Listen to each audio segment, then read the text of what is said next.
Today we're going to be replacing and servicing the differentials and the transfer case on this 2022 4Runner 5th Gen. And the reason for this is basically the wear and tear that we're putting on this vehicle, right? So we have additional weight on the roof.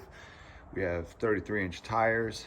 We tow a camper, and it's about that time to change it. So 43,000 miles on this thing. I want to do it about 30, but I figure 40,000 miles is right about the right mark for this. Like I said, we have towed a camper with this, and we've probably got about 25 to 3,000 miles of towing on it, and oversized tires the entire time, as well as some off-roading trails. If you look at my previous videos, this 4Runner's done Utah, New Mexico, Colorado, couple good trails. So it's about time to service this thing, and we'll go over step by step. We're going to start with the rear. I'm going to break it up in 3 sequences. So the rear differential, then we'll do the front differential, and then we'll do the transfer case last, and I'll go over fluid types needed for each.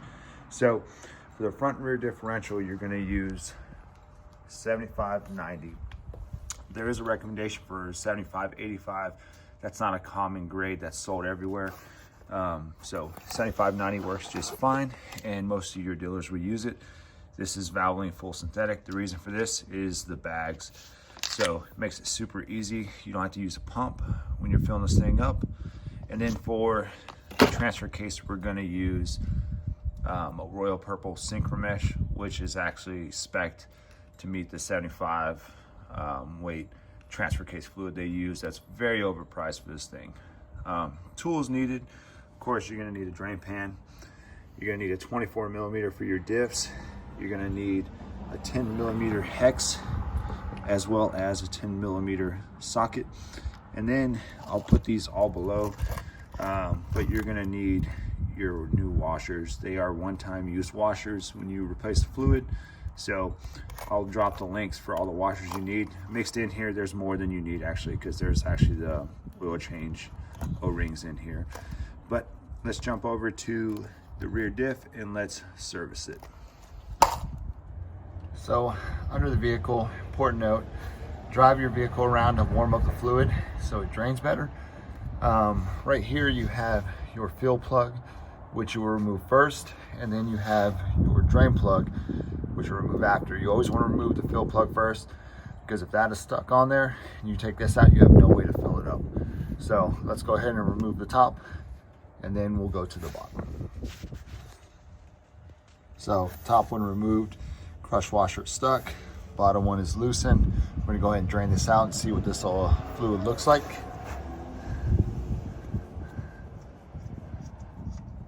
Differential fluid definitely has a smell.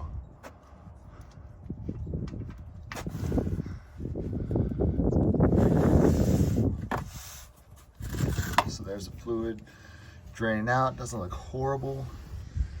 There's the drain plug with some metal material on there, pretty normal. And let's go ahead and swap out these washers, torque it back down.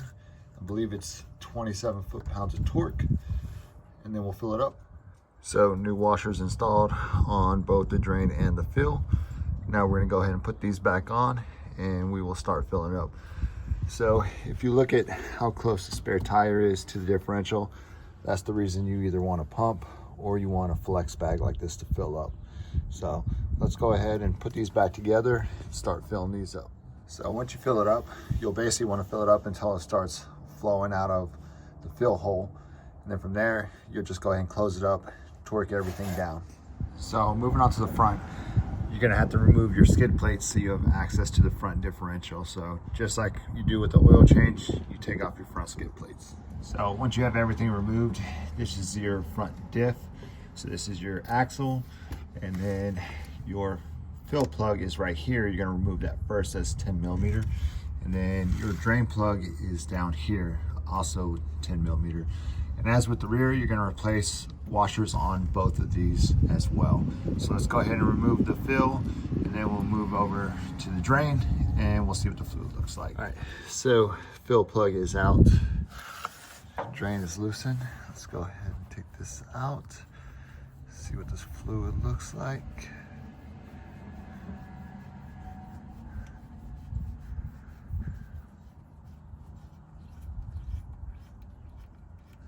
There we go. So not too bad looking. A lot of caked up metals on the drain, but like we said, that's pretty normal. So we'll let this drain out for a little bit. We'll replace the washers on both these and we will reinstall and start filling. So once again, both new washers on. These are one-time use only. And reason for these ones especially is these are more of like a crush washer. So new, they have like a little lip on them, as you can see. And then once you use it, it is flattened out. So new washers on both.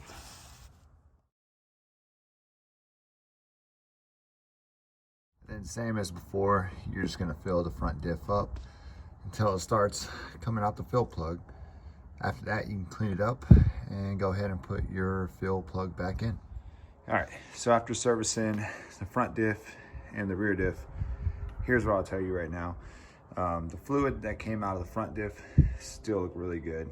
Like I said, I have done some trails, towing, snow, the whole nine, and the front diff fluid still look pretty good at 43,000 miles, and the rear was rather black. I wouldn't say it was horrible by any means. It didn't look too bad, but it did have metal on the drain plug on both of them. So definitely worth the service at 43,000. I would say 50,000 would be a good time frame. Good thing to note with doing the front and rear diff, as well as the transfer case, is a lot of these 4Runners you see around, they'll never do this. So some people believe in 100,000 miles, and then you have your moms and people who don't really care about off-roading, the fathers, stay-at-home dads, whatever you want to call them. They'll never service their differentials because they don't want to pay the $600 for the differentials and transfer case service at the dealer. So just my observations. Like I said, front seemed pretty clean. Rear was definitely dark, but none of it seemed like it was detrimental at all by any means. This is just a good way to maintain your vehicle to get the last, as long as you're going to keep it, right? All right, so today we're going to change the transfer case fluid on this 2022 4Runner.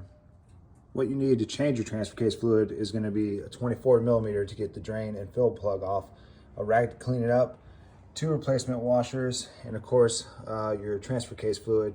I'm using Royal Purple Synchro Mesh, which matches the spec, a 75 weight, which Toyota recommends. You can use 75/90, as most of the dealers around here that I called are using 75/90. And of course, a drain pan.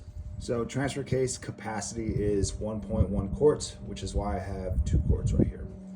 All right, so looking at the transfer case, this is your fill plug, this is your drain plug. Always take out your fill plug first, then remove your drain plug. So let's go ahead and drain out the old fluid.